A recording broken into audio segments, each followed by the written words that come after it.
My boyfriend kept pulling my hair saying it was love. I made him lose his. I'd been dating Nate for 8 months when he started this thing with my hair.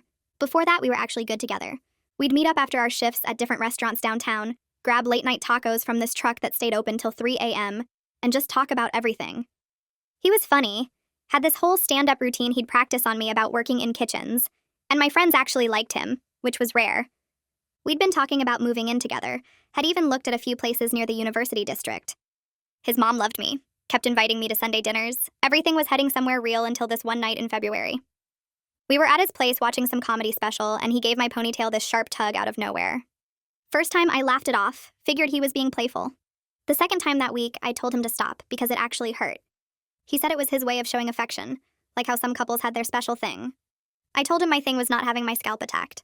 He said I was being uptight and couldn't take a joke. That should have been my sign right there. After that, it became constant. He'd yank it when we walked past other guys, saying he was marking his territory. Pull it during arguments to lighten the mood, which just made me angrier. He'd do it in public, private, didn't matter.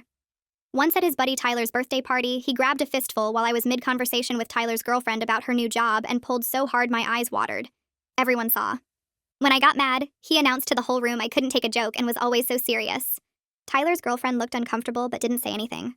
His friend Brad actually laughed and said I needed to loosen up. The worst part was how he'd gaslight me about it after. Said I was overreacting, that other girlfriends would love the attention, that his ex never complained when he showed affection. He'd pull my hair, I'd get upset, he'd make me feel crazy for being upset, then do it again 2 days later. My roommate Katie said I should dump him. My sister said the same thing. But besides this one thing, he was perfect, you know? Helped me fix my car when it broke down, remembered my coffee order, got along with my dad. I kept thinking he'd stop. The breaking point was at my cousin's engagement dinner. 30 people there, nice steakhouse, the kind with cloth napkins and multiple forks. I'd spent an hour curling my hair, wore this green dress he supposedly loved. Halfway through appetizers, right as I was telling my aunt about my promotion, Nate reached over and pulled hard enough that I yelped. The whole table went quiet. My aunt asked if I was okay. Nate laughed and announced we were just playing around, that I loved it rough. My cousin's fiancé looked at me like I was in danger. My mom pulled me aside in the bathroom later, asking if everything was all right at home. I wanted to sink into the floor and disappear forever. That night, I really looked at him, like, actually studied him while he slept. And I noticed something I'd always known but never thought about. Nate was completely obsessed with his hair. Had this whole morning routine with special shampoo he ordered from someplace in Korea for $40 a bottle. Coconut oil treatments every Sunday. Went to this specific barber across town every 2 weeks, wouldn't let anyone else touch it, not even for a quick trim. Had the guy's number saved as an emergency contact in case he needed a same-day touch-up before something important. Constantly posted selfies showing off his thick, dark hair, and had more hair products than I did. His ex even mentioned once that his hair was the thing she missed most about him, which was weird but made sense now. He was more attached to that hair than anything else he owned, including probably me. 3 days after the dinner, I went to his apartment when he was pulling a lunch shift. Still had my key from when I'd watch his cat. I took his precious $40 shampoo bottle and mixed in just enough hair removal cream to work slowly. Not enough to smell, not enough to work right away, just enough to cause gradual damage over time. I'd learned this from my cousin, who pranked her cheating ex the same way. Mixed it really well, made sure the color stayed the same, put it back exactly where I found it on his shower shelf between his conditioner and face wash. Then I waited and played the perfect girlfriend. Kept my routine normal that first week, showing up at his place like always, staying over 3 nights like we'd been doing since month 4. Every morning I watched him step into that shower, heard the water running, knew he was lathering up with the doctored shampoo while I made coffee in his kitchen. The cat would wind around my ankles and I'd scratch behind her ears, feeling this weird mix of anticipation and guilt that I pushed down deep. On Tuesday, we went grocery shopping together, and he grabbed my ponytail in the cereal aisle, yanking it back while reaching past me for his favorite brand. I bit my tongue and smiled, thinking about how his precious hair was already starting to break down at the follicle level, even though he couldn't see it yet. Friday night, we were on his couch watching some cooking competition show, and he did it again during a commercial break, this playful tug that made my scalp sting. I laughed and swatted his hand away, told him to cut it out, and he grinned like it was all so funny. Inside, I was counting down the days until the damage would start showing, until he'd understand what it felt like to have something you loved messed with over and over. Around day 10, Nate started touching his hair more than usual. He'd run his fingers through it while we were eating takeout, frowning slightly like something felt off. One night at his place, he stood in front of the bathroom mirror for a solid 5 minutes, turning his head different ways under the light. When he came back to the living room, he asked if his hair looked weird to me, if it seemed less shiny or something. I glanced up from my phone and told him it looked exactly the same as always. Maybe he was just tired from all those double shifts he'd been picking up at the restaurant. He nodded slowly, seeming to accept that explanation, but I noticed him checking his reflection in every window and mirror we passed after that. The seed of doubt was planted, and I could see it taking root in his brain, making him second-guess what he was seeing. 2 weeks in, Nate sent me a photo of his shower drain at 8 in the morning. The text said, "This seems like a lot of hair. Is this normal?" The picture showed a clump of dark strands collected around the drain cover. Definitely more than usual, but not alarming yet.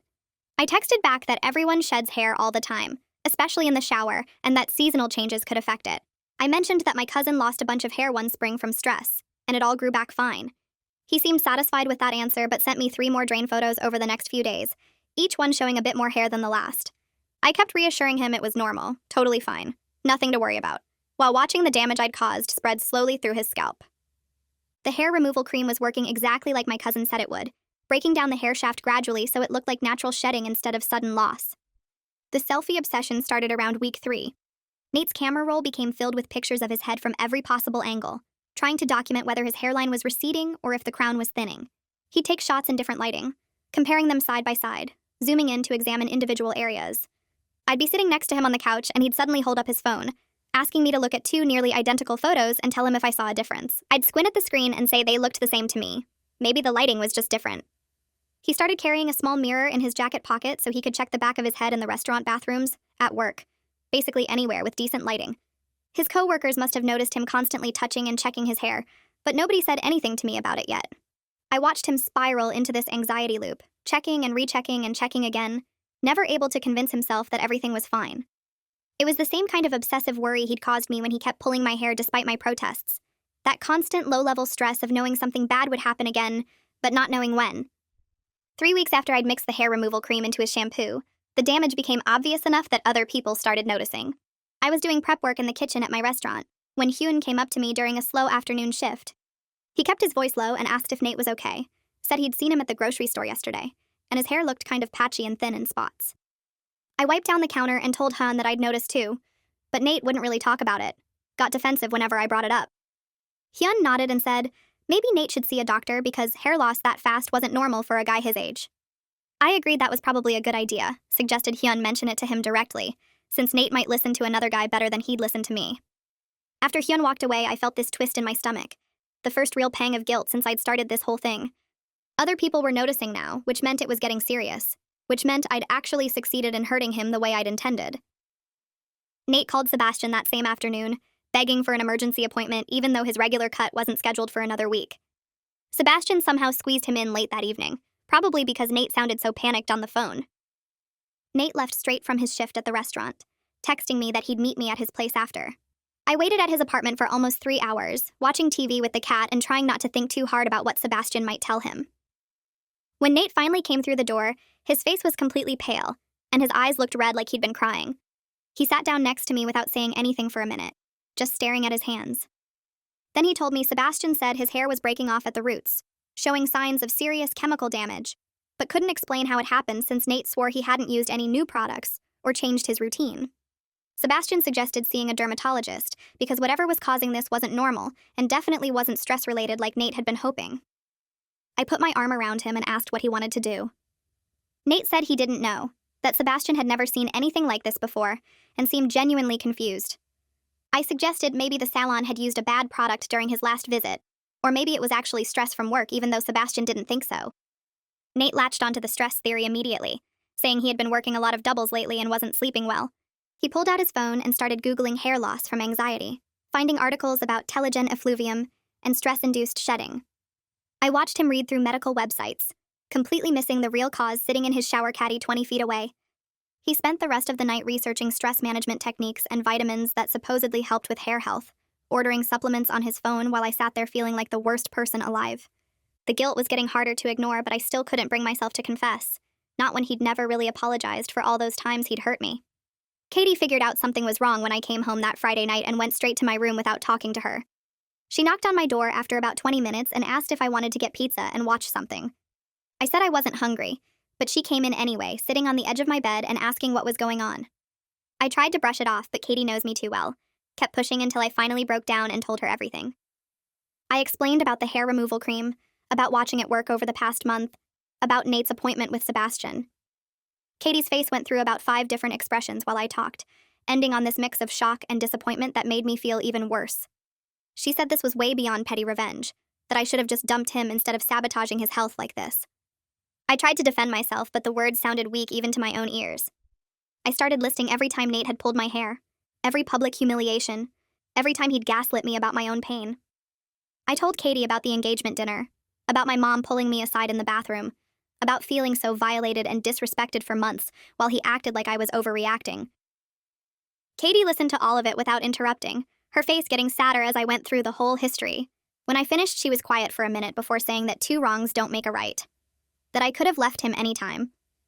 But instead, I chose to hurt him back in a way that might be permanent. She said I was just as bad as he was now, maybe worse because I'd planned this out and lied to his face for weeks. I wanted to argue, but couldn't because part of me knew she was right, that I'd crossed a line I couldn't uncross. A month after I'd doctored the shampoo, Nate's hair was noticeably thinner all over his head, with actual bald patches forming near his temples and crown. The thick, dark hair he'd been so proud of looked brittle and damaged, breaking off in chunks when he touched it.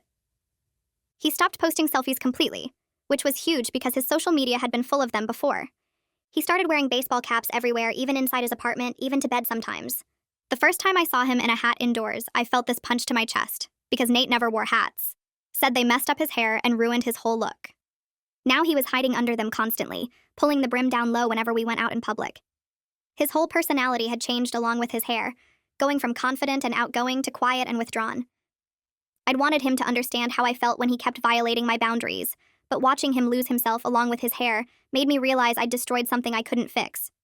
Nate stopped showing up for his shifts at the restaurant, calling in sick 3 times in 1 week. His manager started texting me asking if everything was okay because Nate never missed work, not even when he had the flu last year. I made up excuses about him fighting off a bad cold, but the truth was he barely left his apartment anymore. When I went over to check on him, he'd be sitting on the couch in sweatpants and that same baseball cap, staring at his phone scrolling through old photos of himself. The apartment smelled stale because he hadn't opened the windows in days. His coworker from the kitchen, this girl named Sienna, cornered me outside the grocery store one afternoon and asked if Nate was dealing with something serious. She said he seemed like a completely different person the last time she saw him, quiet and jumpy, not making jokes with the line cooks like he used to. I told her he was just stressed about some family stuff, lying through my teeth while my stomach twisted into knots. Sienna looked worried, said to tell him everyone missed him and hoped he felt better soon. I watched her walk away knowing I was the reason everyone was worried, the reason Nate had turned into this shell of himself. The guy who used to spend 20 minutes styling his hair each morning now wouldn't even look at mirrors when he walked past them. I caught him once covering the bathroom mirror with a towel so he wouldn't have to see his reflection while brushing his teeth. That image stuck with me for days, made me realize I hadn't just attacked his vanity or taught him some lesson about respecting boundaries. I'd destroyed something that was core to who he was, stripped away the one thing that made him feel confident and good about himself. He used to post selfies constantly, had hundreds of photos showing off different angles of his hair in different lighting. Now his social media was completely silent, no posts in over 2 weeks. His friends started commenting, asking if he was okay, if something had happened. I watched him ignore every single message, just scrolling past them with this dead look in his eyes. The guilt started eating at me in ways I hadn't expected, making it hard to sleep at night. I'd lie awake thinking about how he looked now compared to 2 months ago, how his whole personality had changed along with his appearance. Nate's mom called me on a Thursday evening while I was folding laundry.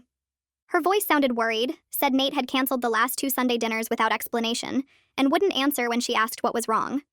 She wanted to know if I'd noticed anything different about him, if maybe he was depressed or having problems at work. I sat there holding my phone, feeling my throat get tight, and told her I thought it was probably just work stress from the busy season at the restaurant. The lie came out smooth and easy, but made me feel sick to my stomach.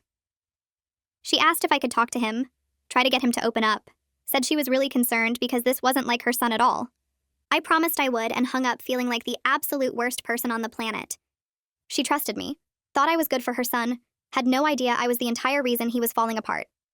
That night, I went to Nate's place and found him researching hair growth treatments on his laptop, dozens of tabs open about vitamins and supplements and scalp massage techniques. He looked up when I came in and asked if I thought any of this stuff actually worked. I sat next to him and said maybe he should see a doctor instead of trying to fix it himself. He nodded slowly, said he'd been thinking the same thing but was scared of what they might find. 6 weeks after I'd doctored his shampoo, Nate finally made an appointment with a dermatologist. He asked me to come with him for support, and I said yes, even though sitting in that waiting room made my hands shake. The doctor was this older woman with gray hair who looked at Nate's scalp under a bright light for what felt like forever. She asked questions about his family history, whether anyone else had hair loss problems, if he'd been sick recently, or taking any new medications. Nate answered everything honestly while I sat in the corner chair trying to look supportive and concerned instead of guilty. The doctor ordered blood tests for thyroid problems, autoimmune conditions, hormone levels, and something called alopecia. She said they'd run a full panel to figure out what was causing such dramatic hair loss in someone his age. Nate left that appointment looking hopeful for the first time in weeks, convinced they'd find an answer and fix whatever was wrong. I drove him home in silence, knowing all those tests would come back normal, because there was nothing medically wrong with him. 2 weeks later, the results came back exactly like I knew they would. Everything normal. Nothing that explained why his hair was falling out in patches and breaking off at the roots. The doctor seemed confused during the follow-up appointment, said she'd never seen this pattern of loss without an underlying medical cause. She started asking detailed questions about his hair care routine, what products he used, where he bought them, how often he washed his hair. Nate pulled out his $40 shampoo bottle from his gym bag, the one I'd mixed the hair removal cream into weeks ago, and handed it to her. My heart started pounding so hard I thought everyone in the room could hear it. The doctor said she wanted to send the shampoo to a lab for testing, make sure there wasn't some contamination or bad batch that could cause this kind of damage. Nate agreed immediately, relieved they might finally have an answer. I sat there frozen, realizing I'd never thought about them actually analyzing the shampoo in a lab. Never considered they might find traces of the hair removal cream I'd mixed in. I waited until Nate's next shift at the restaurant, used my key to let myself into his apartment. My hands shook so bad I could barely get the key in the lock. I went straight to his bathroom and grabbed the shampoo bottle from the shower, the one the doctor had already seen and documented. I'd bought an identical bottle 2 days before. Same brand, same size, spent another $40 I didn't really have. I switched them out fast, putting the fresh bottle exactly where the doctored one had been, between his conditioner and face wash on the shower shelf. The cat sat in the bathroom doorway watching me the entire time, her yellow eyes following my every movement like she knew I was doing something wrong. I shoved the contaminated bottle into my purse and got out of there, my heart racing the whole drive home. When I got back to my apartment, I threw the doctored shampoo in a dumpster 3 blocks away, wanted it as far from me as possible. I spent the rest of the day feeling paranoid, convinced somehow they'd still figure out what I'd done even though I'd removed all the evidence. 3 days went by before Nate called to tell me the lab results came back. The shampoo was completely fine, no contamination, no harmful chemicals, nothing that would explain his hair loss. He sounded relieved and devastated at the same time, glad his expensive shampoo wasn't the problem, but completely lost about what was actually causing this. I made supportive noises over the phone while my stomach churned, knowing I'd just gotten away with something but feeling no relief at all. Nate said the dermatologist wanted to try some treatments anyway, special shampoos and scalp treatments that might help stimulate growth even without knowing the exact cause. He asked if I'd go with him to pick up the prescriptions, and I said, of course, anything to help. We spent 2 hours at the pharmacy and a medical supply store, Nate buying bottles and creams and supplements that cost hundreds of dollars total. I watched him hand over his credit card for the 3rd time and wanted to scream that none of it would work, that I'd already destroyed his hair follicles beyond what any treatment could fix. He was draining his savings account trying to solve a problem I'd created, spending money he'd been setting aside for our potential move into a bigger place together. Every purchase felt like another weight added to the guilt I was already carrying. That night, he showed me his credit card statement, over $3,000 spent in the last month on treatments and doctor visits and special products. He laughed, but it sounded hollow, said he'd have to pick up extra shifts to pay it off, but it would be worth it if something worked. I sat there unable to speak, watching him plan his financial recovery from damage I'd deliberately caused. Katie invited me and Nate out for drinks with some of her friends the following weekend. I almost said no, but Katie gave me this look that meant she wanted to check on how things were going, see Nate's condition for herself. We met at this bar downtown where Katie's friend Megan works as a stylist at a salon nearby. Megan showed up still in her work clothes, hair pulled back in a bun, and immediately noticed Nate's baseball cap. She asked if he was growing out an undercut or something, and Nate got quiet, said he was just having some hair problems. Megan's expression changed, got more serious, and she asked if she could take a quick look since she dealt with hair issues all the time at work. Nate hesitated, but finally took off his cap in the dim bar lighting. Megan leaned in close, studied his scalp and the patchy areas where his hair had thinned out, ran her fingers gently through what was left. She made this small noise in her throat, almost like recognition, then sat back and told Nate she'd seen similar damage before. The conversation moved on to other topics, but Megan kept glancing at Nate's hair when she thought no one was looking. Later, when Nate and Katie's boyfriend went to get another round of drinks, Megan pulled me aside near the bathroom. She spoke quietly, said Nate's hair damage looked exactly like chemical burns she'd seen from depilatory cream mixed with regular hair products. She'd had a client once whose roommate pranked her the same way, caused permanent damage to her hair follicles. My face must have gone white because Megan stopped talking and just looked at me with this knowing expression. She didn't ask if I'd done it, didn't accuse me directly, just said very carefully that this kind of damage might be permanent depending on how long the chemicals were in contact with his scalp. She told me that hair follicles can be destroyed completely by certain chemicals, that no amount of treatments or supplements would make them grow back if they were too damaged. Then she squeezed my arm once and went back to the table like nothing had happened.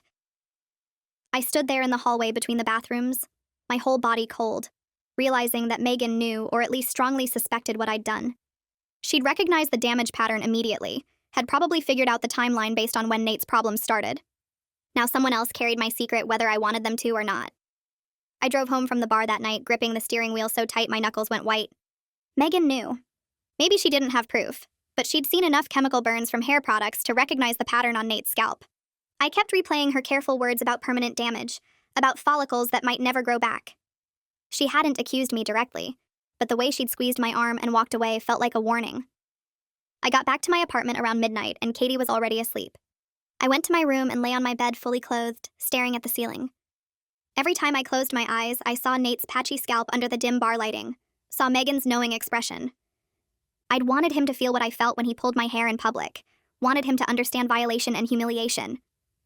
But making someone lose their confidence wasn't the same as teaching them respect. I'd just hurt him in a different way, destroyed something he valued because he'd ignored what I valued. Around 3 a.m, I finally fell asleep and had nightmares about Nate going completely bald, about him finding out what I'd done and showing everyone photos of his ruined hair next to screenshots proving I'd done it on purpose. I woke up sweating at 6 and couldn't fall back asleep. 2 months had passed since I'd mixed that cream into his shampoo.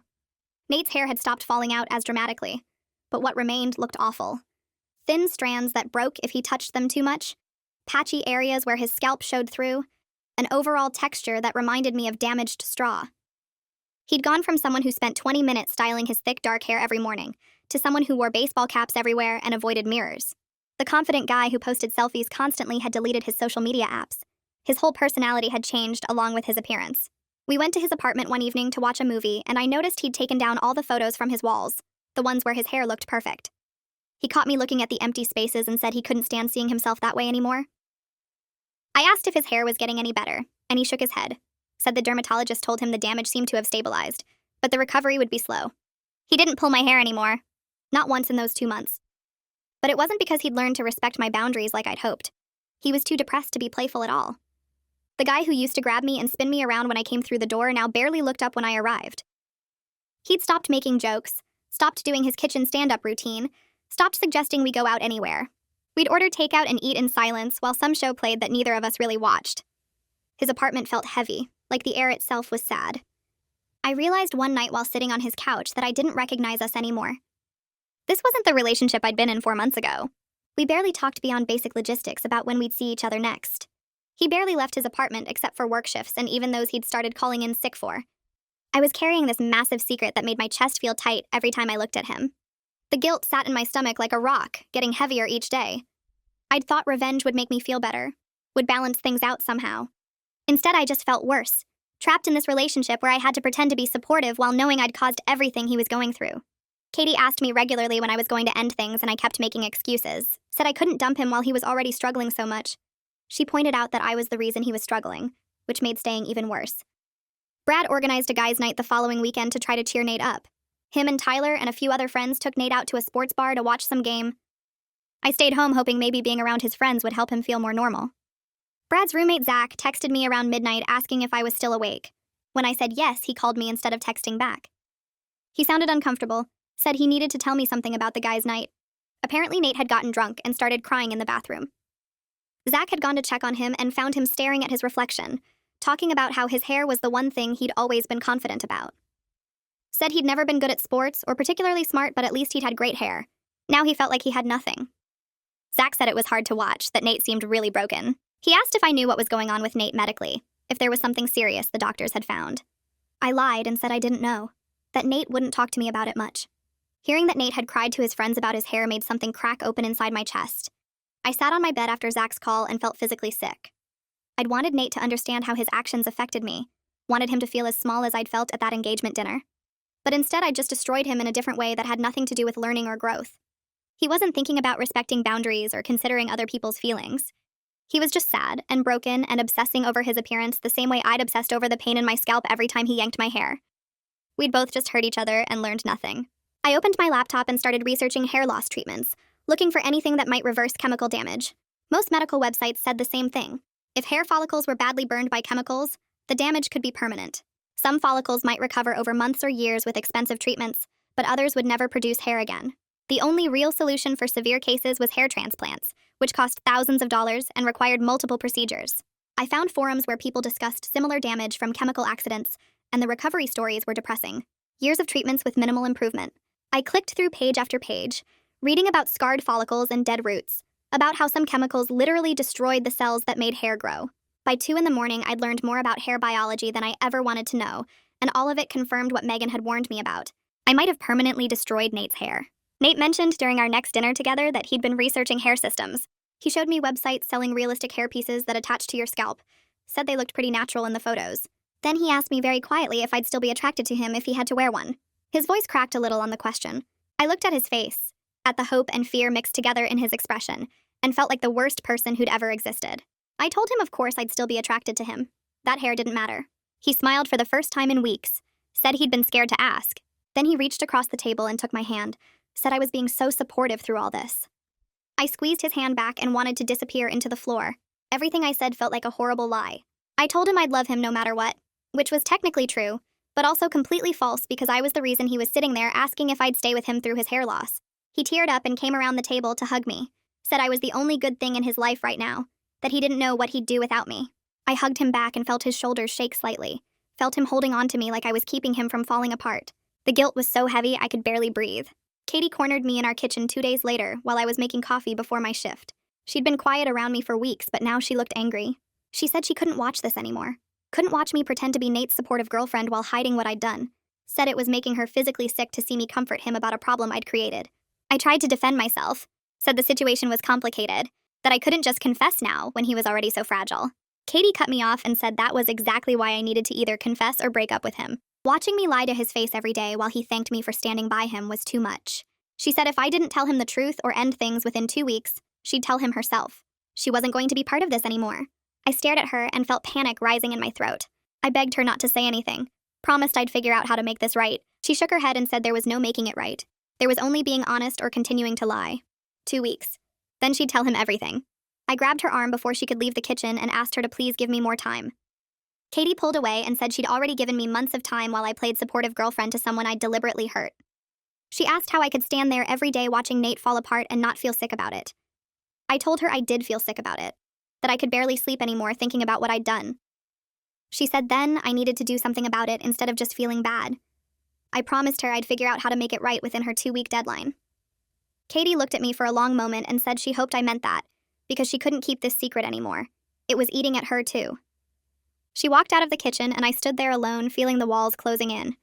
That night, I lay in bed thinking about just ending things with Nate and disappearing from his life completely. I could break up with him, move to a different part of the city, block his number, and let him think his hair loss was some random medical thing. He'd never have to know what I did. I'd never have to see the look on his face when he found out. It would be so much easier than confessing. But then I'd spend the rest of my life knowing I'd destroyed someone's confidence and self-image over something I could have just walked away from. I'd know I was the kind of person who hurt people and then ran away instead of facing what I'd done.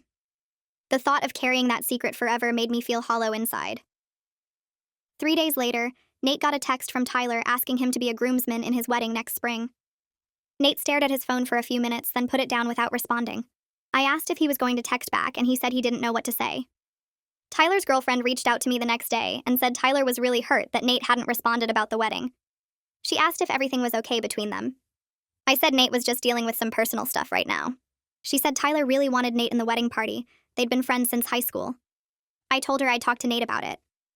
That night, Nate finally texted Tyler back declining the groomsman spot. He said he appreciated being asked, but didn't think he could commit to it right now. Tyler called him immediately asking what was wrong. I could hear Tyler's confused voice through the phone asking if this was about money or time off work. Nate just kept saying he couldn't do it, and eventually Tyler stopped pushing. After he hung up, Nate told me he couldn't stand the thought of being in wedding photos looking like this. He said he didn't want to ruin Tyler's pictures by being the guy with patchy hair in every shot. He'd rather just attend as a regular guest and stay in the background. I watched him explain this and felt my chest get tight knowing I'd taken away even this from him. The following week at work, I noticed Nate talking to our manager in the back office. They were in there for almost 20 minutes. When Nate came out, he looked upset and went straight to the walk-in cooler where he usually went when he needed to be alone. Later, I asked one of the other cooks what that was about. He said the manager had offered Nate a promotion to shift lead, which meant more money but also dealing with customers and training new staff. Nate had turned it down. I found Nate during his break sitting on the milk crates behind the restaurant. He was scrolling through his phone, not really looking at anything. I sat down next to him and asked about the promotion. He said he couldn't take a job where he'd have to be the face of the kitchen, where customers and new hires would be looking at him all the time. He said he could barely handle his current position where he mostly stayed in the back. The thought of being more visible made him anxious. I watched his entire life getting smaller because of what I'd done and wanted to throw up. 2 days later, Nate showed me a credit card statement on his phone. The total was over $3,000. I looked at the list of charges and saw appointment after appointment at different hair loss clinics, consultations with specialists, treatments that promised to restore growth, supplements that cost hundreds of dollars. He said he'd maxed out his card trying to fix whatever was wrong with him. He asked if I thought he should get another credit card to pay for the hair transplant consultation he'd been researching. I stared at that number knowing he was going into serious debt trying to solve a problem I'd created, a problem that could have been solved by me just breaking up with him months ago. He was paying thousands of dollars because I'd chosen revenge instead of walking away. I told him maybe he should wait on the transplant consultation until he knew more about what was causing the hair loss. He said he couldn't wait anymore, that every day it got worse. I nodded and felt like I couldn't breathe. That night, I told Katie I was going to confess everything to Nate. She was washing dishes and stopped with her hands still in the soapy water.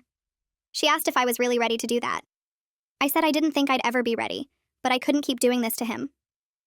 Katie dried her hands and sat down at our kitchen table. She asked if I understood what would happen when I told him. I said I knew he'd hate me. She said it might be more than that what I did could actually be considered assault or poisoning, that Nate might want to press charges. I hadn't thought about legal consequences. She said even if he didn't go to the police, everyone we knew would find out what I'd done. His friends, his family, our coworkers, everyone. I'd be the girl who sabotaged her boyfriend's hair because he annoyed her. That's how the story would get told. I said I knew all that, but I couldn't keep lying to him while he went into debt and turned down opportunities because of something I'd caused. Katie reached across the table and squeezed my hand. She said she was proud of me for finally doing the right thing even though it was going to be awful. I spent the next 3 days trying to write down what I wanted to say to Nate. I filled pages in my notebook with different versions of the confession. Some started with apologies, some started with explanations about the hair pulling, some tried to make him understand how violated I'd felt. But every version sounded wrong. The ones that focused on apologies seemed too defensive, like I was more worried about how I looked than what I'd done to him. The ones that explained the hair pulling first sounded like I was making excuses, like I thought his behavior justified mine. The ones that were just straightforward facts sounded cold and dramatic, like I was confessing to murder. I rewrote it over and over but couldn't find the right words. Finally, I realized there was no good way to tell someone you deliberately destroyed something they loved. There was no version of this conversation that would make me look like anything other than exactly what I was. I texted Nate asking if we could meet at his apartment when we were both off work. He responded right away saying yes and asking if everything was okay. I said I just wanted to talk about some stuff. He sent back 3 texts in a row saying he'd been wanting to talk too, that he'd been thinking a lot about our future, that maybe it was time to seriously look at apartments together again. He said he knew things had been hard lately with his hair situation, but he didn't want that to stop us from moving forward. He sent a link to a 2-bedroom place near the University District that had just been listed.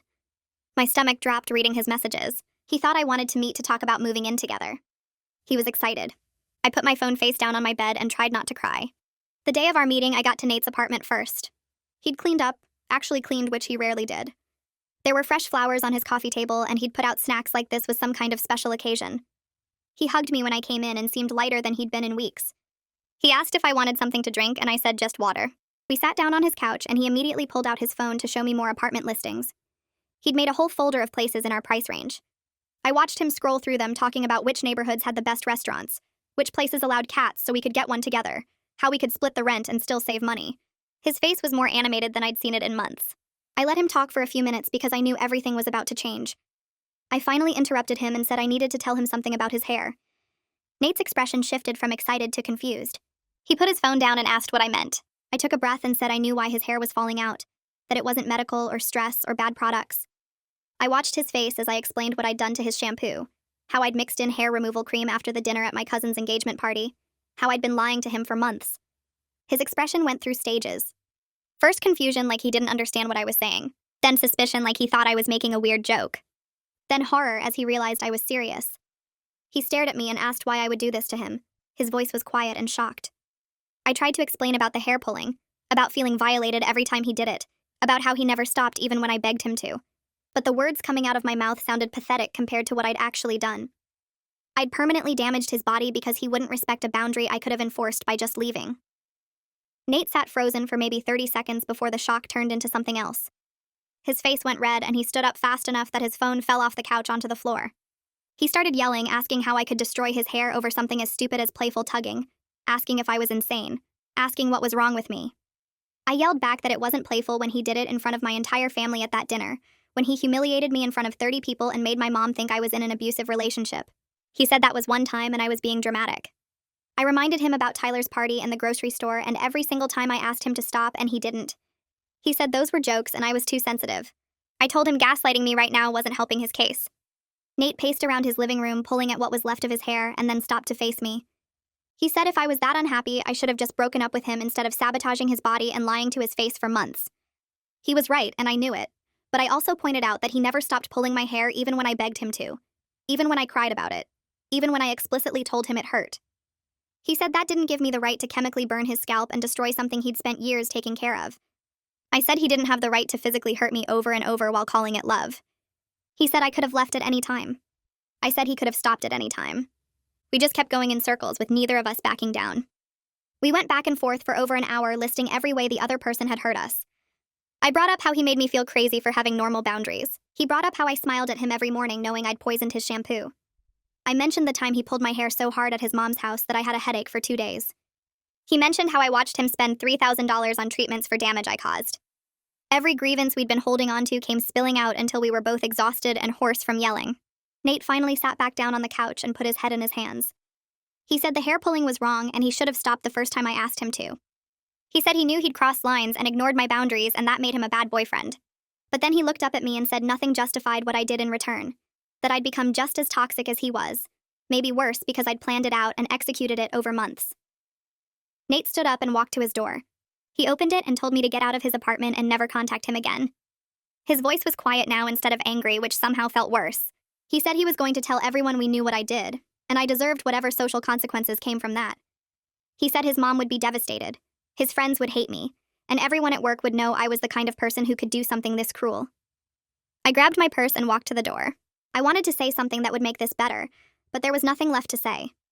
I'd destroyed his hair, and he'd destroyed my sense of safety in the relationship, and we'd both failed at being decent people to each other. I left Nate's apartment knowing our relationship was completely over, and that I was about to become the villain in everyone's story. Katie was waiting at our place when I got home. She took one look at my face and just hugged me while I cried. I told her everything that happened, and she didn't say I told you so, even though she'd been right about all of it. She just held me on our couch and let me fall apart. I cried for an hour straight, thinking about how I'd let myself become someone who would deliberately hurt another person like that.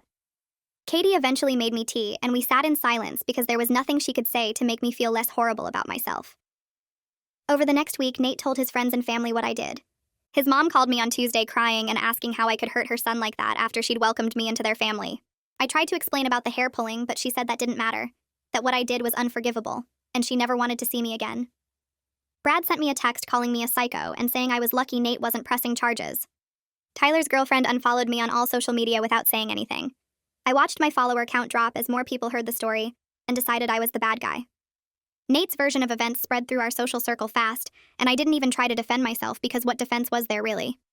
My own friends split on how to react. Katie stayed firmly on my side, saying Nate had it coming after the way he treated me. My sister said I went way too far and should have just left him instead of getting revenge. Some friends from college said they understood why I snapped but wished I'd handled it differently. Others stopped responding to my messages entirely. I felt completely isolated watching people I'd known for years take sides like this was some kind of war. The worst part was knowing that both versions of the story were true. Nate had violated my boundaries repeatedly, and I had deliberately destroyed something he loved. We were both wrong and both right, and the truth was just messy and sad. Hyun caught me after my shift on Friday. He stayed neutral about the whole situation but told me Celine needed to talk to both me and Nate because the drama was affecting the workplace. Other coworkers had taken sides and it was creating tension during shifts. Some people wouldn't work the same stations as me anymore. I'd heard through another server that people were avoiding Nate too, asking not to be scheduled with him. Hyun said Celine was worried about the hostile work environment and needed to mediate before it got worse. I thanked him for the heads up and went home feeling sick about how far this had spread. Celine called us both into her office on Monday before the dinner shift. Nate sat on one side of the small room and I sat on the other as far apart as we could get. Celine looked tired and frustrated.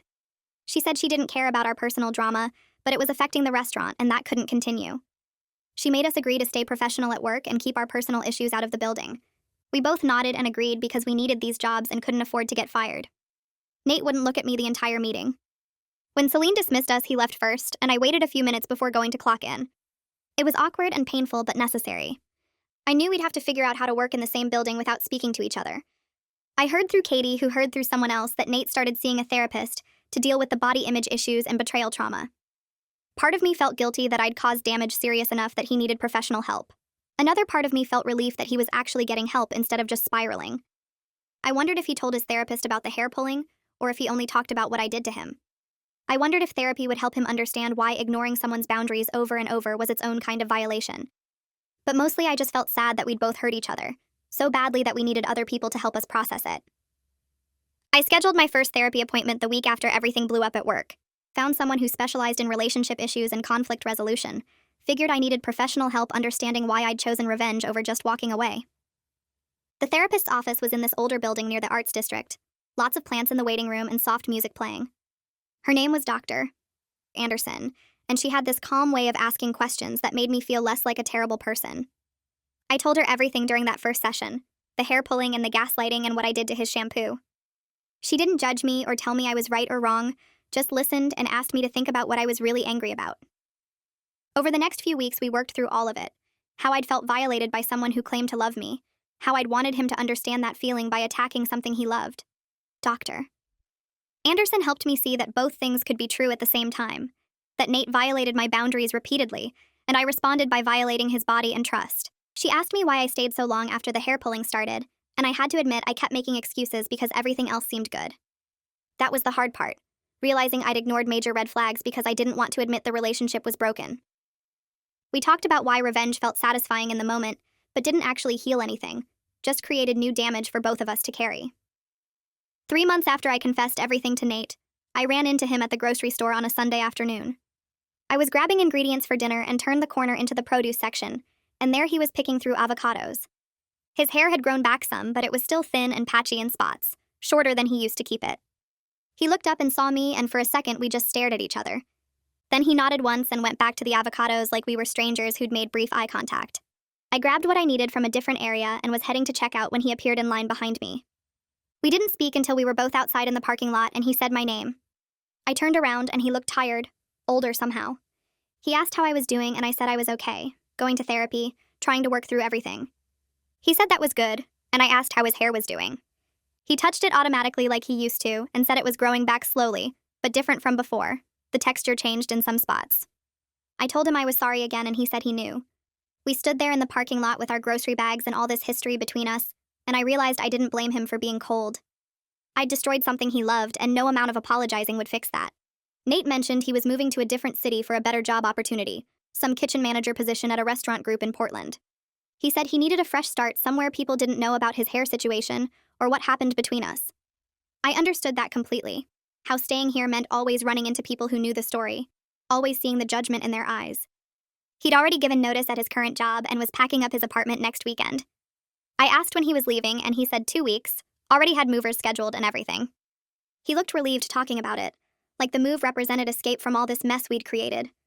I told him Portland was supposed to be great for restaurant work, and he nodded but didn't really engage. We were just filling silence at that point, two people who used to know everything about each other now struggling for basic small talk. I apologized again for what I did, told Nate I genuinely hoped his hair recovered fully, and that he found happiness in Portland. He looked at me for a long moment and said he was working on forgiving me, but wasn't there yet. Maybe never would be. I said I understood and didn't expect forgiveness, just wanted him to know I recognized how wrong I was. He said he'd been in therapy too, working through the body image stuff and the betrayal, trying to understand his own part in everything. I appreciated him acknowledging that, even though what I did was worse. He said he should have listened when I told him to stop pulling my hair, that he'd been controlling and dismissive of my feelings. We both stood there admitting our failures to each other in a grocery store parking lot, and it felt sad and necessary at the same time. He said he needed to go, and I wished him luck. We didn't hug or shake hands, just went to our separate cars and drove away in different directions. Nate moved to Portland 2 weeks later, and I focused on my own healing and growth. I kept going to therapy every week, working on healthier ways to handle conflict and recognizing red flags in relationships before they escalated. Doctor. Anderson had me journal about the relationship, identifying all the moments I should have left instead of staying and hoping things would improve. I wrote pages about the first time he pulled my hair and I laughed it off, about Tyler's birthday party when he humiliated me in front of everyone, about my cousin's engagement dinner when my whole family witnessed it. Each entry made it clearer that I'd ignored so many signs because I was afraid of being alone or admitting I'd chosen wrong. We worked on building better boundaries and learning to leave situations that made me uncomfortable instead of tolerating them until I snapped. I practiced saying no in small ways, turning down extra shifts when I was tired, telling Katie when I needed space. It felt strange at first, prioritizing my own comfort. But Dr. Anderson said that was exactly what I needed to learn. Katie and I had long conversations about the whole situation over the next few months. We'd sit in our living room with tea or sometimes wine and just talk through everything that happened. She admitted she understood why I snapped after months of Nate ignoring my boundaries and making me feel crazy for being upset. She said watching him pull my hair in public and then gaslight me about it made her furious, that she'd wanted to confront him herself multiple times. But she still thought I should have chosen differently. That revenge just made me as toxic as he was. I agreed with her, said I wished I'd just left him instead of destroying his hair.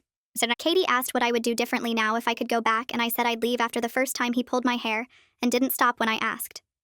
She said that's growth, recognizing where you went wrong and committing to different choices. We talked about how hard it is to leave relationships even when they're clearly bad, how you convince yourself things will get better. Katie shared her own stories about staying too long with guys who treated her badly, and we bonded over our shared struggles with boundaries and self-respect. I started volunteering with a domestic violence awareness group that met twice a month downtown. I didn't think what Nate did qualified as domestic violence exactly, but I recognize now how boundary violations could escalate, and how I'd responded in an equally toxic way. The group ran support meetings and educational workshops about healthy relationships and warning signs of abuse. I helped set up chairs and hand out materials, listened to other people's stories about partners who controlled them or hurt them. Some of the stories were much worse than mine, physical violence and threats and isolation. But some were similar, partners who ignored boundaries and made their significant others feel crazy for being upset. I shared my story during one meeting, admitted I'd retaliated against my ex in a harmful way instead of just leaving. The group leader thanked me for being honest about my own mistakes and said recognizing our capacity for toxicity was important. Several people came up to me after and said they appreciated my honesty, that it helped them think about their own responses to bad treatment. 6 months after everything exploded with Nate, I was genuinely in a better place mentally. I'd learned that you can't fight toxicity with more toxicity, that revenge doesn't actually heal the hurt someone caused you. Dr. Anderson and I talked about how my actions against Nate came from a place of powerlessness, wanting to make him feel as violated as he'd made me feel. But destroying his hair didn't undo the months of him pulling mine, didn't make me feel better about myself, just added guilt and shame to the anger I already carried. I was learning to process difficult emotions without acting on them destructively, to sit with discomfort instead of trying to fix it through retaliation. My relationships with friends and family improved because I was more honest about my feelings and needs. I stopped pretending everything was fine when it wasn't, stopped making excuses for people who treated me badly. Katie said I seemed lighter somehow, less weighed down by resentment. I felt it too, this sense of moving forward instead of staying stuck in anger about the past. My phone buzzed one afternoon with a text from an unknown number. I almost deleted it thinking it was spam, but something made me open it. The message said his hair was slowly recovering with expensive treatments, that he'd been in therapy working through everything. He said he forgave me, but never wanted to speak again. I stared at the message for a long time before responding, surprised he'd reached out after 6 months of silence. I understood the forgiveness but never speaking again part, how you could release anger towards someone while still needing distance from them. His hair recovering felt like good news, even though I knew the damage might never fully reverse. I thought about all the money he was probably spending on treatments, and felt that familiar guilt rise up. But I also recognized he was doing the work to heal, same as I was, and that felt important. I texted back thanking him for letting me know and apologizing one final time. I told him I forgave him too for the hair pulling and gaslighting, for making me feel crazy when I asked him to respect my boundaries. I said I hoped we both learned something from this mess we'd created together. I typed and deleted several other sentences, wanting to say more but knowing it wouldn't help either of us. Finally, I just added that I wished him well in Portland and hoped he found happiness. I hit send and watched the message go through. then deleted his number from my phone. It felt like closing a chapter, this mutual acknowledgement of harm and forgiveness from a distance. We'd both done damage to each other in different ways, and we were both trying to heal from it. That was probably the best ending we could hope for, given everything that happened. My sister texted me the next week asking if I wanted to meet for coffee. We hadn't talked much since everything happened, just the occasional check-in message, so I knew she wanted to discuss the Nate situation properly. I met her at this place near her apartment on Saturday morning. She was already there when I arrived, 2 cups sitting on the table. She hugged me before we sat down and asked how I was really doing. I told her the truth for once instead of pretending everything was fine. I explained that I wasn't proud of what I did to Nate, that watching his confidence collapse had been harder than I expected. But I also said I learned important things about myself through all of it, about standing up for myself before things got that bad. She listened without interrupting and said she was glad I was being honest about my mistakes instead of just justifying them. We talked for 2 hours about boundaries and red flags and how I'd handle things differently next time. She made me promise I'd leave immediately if anyone ever treated me that way again instead of plotting revenge. I promised and meant it. I started going on dates again about 4 months after my last conversation with Nate. Nothing serious at first, just meeting people through friends and apps to get comfortable putting myself out there. I was way more careful this time about watching for warning signs. The first guy I went out with more than once was someone Katie knew from her gym. Third date, we were at his place watching a movie and he put his arm around me in a way that felt too tight, almost possessive. Old me would have ignored it or made excuses. But new me pulled away and told him directly that I didn't like how that felt. He got defensive and said I was being dramatic. I left right then and didn't respond to his texts after. Katie said she was proud of me for enforcing my boundary immediately instead of giving him chances to do it again. A year after everything exploded with Nate, my life looked completely different in good ways. I got promoted to shift supervisor at work, which came with better pay and less stress. I was dating someone named Daniel, who I met through my volunteer work. He actually listened when I talked, and never once made me feel bad for having boundaries. We'd been together 6 months and he still asked before touching my hair, even just to tuck it behind my ear. I told him about the Nate situation early on because I wanted to be honest. He said he understood why I snapped but was glad I learned from it. My therapy sessions went down to twice a month instead of weekly. Katie and I were planning a trip to visit my sister. I felt stable and happy in ways I hadn't in years.